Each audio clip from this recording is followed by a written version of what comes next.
वो कहते हैं ना कि संगत इंसान को बदल देती है। अच्छे संगत में समय बिताने वाला खिल उठता है और बुरी संगत उसे बिगाड़ देती है।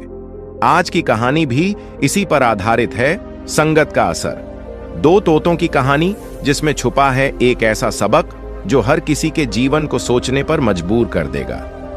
नमस्कार दोस्तों, स्वागत है आपका हमारे चैनल मिस्ट्री मोटिवेशन पर। अगर आप चैनल पर नए हैं तो अभी सब्सक्राइब करें और साथ में बेल आइकॉन दबाएं ताकि हमारी आने वाली हर वीडियो आप तक सबसे पहले पहुंचे।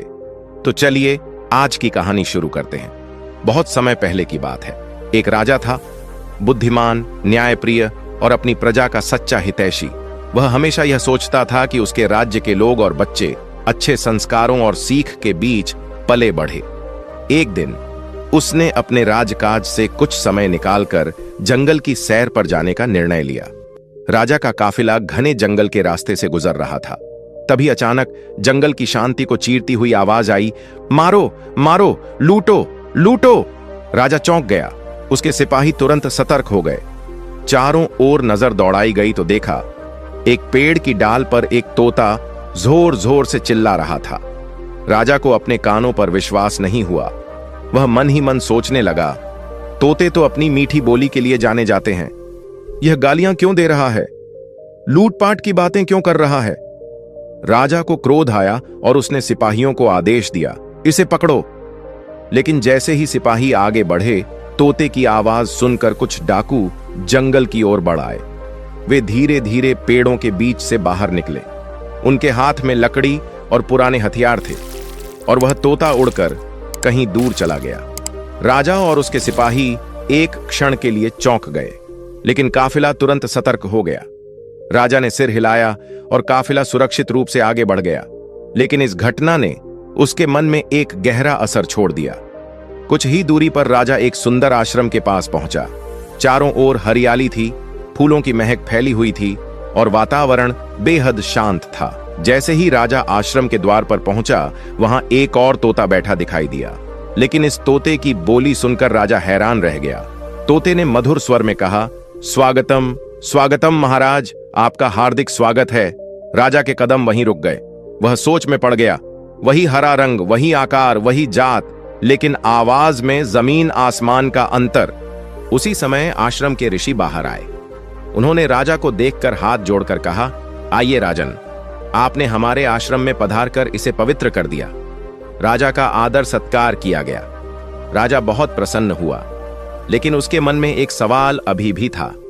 राजा ने ऋषि से पूछा, थोड़ी देर पहले जंगल में मुझे एक तोता मिला जो गालियां दे रहा था और मारो लूटो चिल्ला रहा था, और यहां यह तोता इतना मधुर बोल रहा है। दोनों का रंग, रूप, जात एक है, फिर ऐसा अंतर कैसे? ऋषि मुस्कुराए और बोले, राजन, बात बहुत सरल है। वे दोनों तोते सगे भाई हैं। एक ही मां के बच्चे एक ही घोंसले में जन्मे, लेकिन उनकी परवरिश अलग अलग हुई। एक तोता डाकुओं के हाथ लग गया, दिन रात उनकी गालियां और हिंसक बातें सुनता रहा और वहीं सीख गया। मारो लूटो उसकी भाषा बन गई। वह हर दिन वही आवाज सुनता और वही बोलने लगा। उसका दिल और व्यवहार धीरे धीरे कठोर हो गया। दूसरा तोता हमारे आश्रम में आ गया। यहां उसने साधुओं के मुख से मधुर वचन सुने, शांति, प्रेम और आदर्श वातावरण पाया और वही बोलने लगा। उसका दिल शांत और विचार निर्मल हो गया। राजा गहरी सोच में पड़ गया। वह समझ गया कि संगत और वातावरण का असर व्यक्ति के जीवन पर कितना बड़ा होता है। ऋषि ने आगे कहा, राजन, यह कहानी केवल तोतों की नहीं है, यह पूरी मानव जाति की सच्चाई है। जैसी संगत वैसा प्रभाव, जैसा वातावरण वैसे विचार। इंसान जिस तरह के लोगों के बीच रहता है, वही आदतें उसके भीतर घर कर लेती हैं। राजा ने गंभीर स्वर में कहा, ऋषिवर, आप बिल्कुल सत्य कह रहे हैं। संगत ही इंसान को बनाती है या बिगाड़ती है।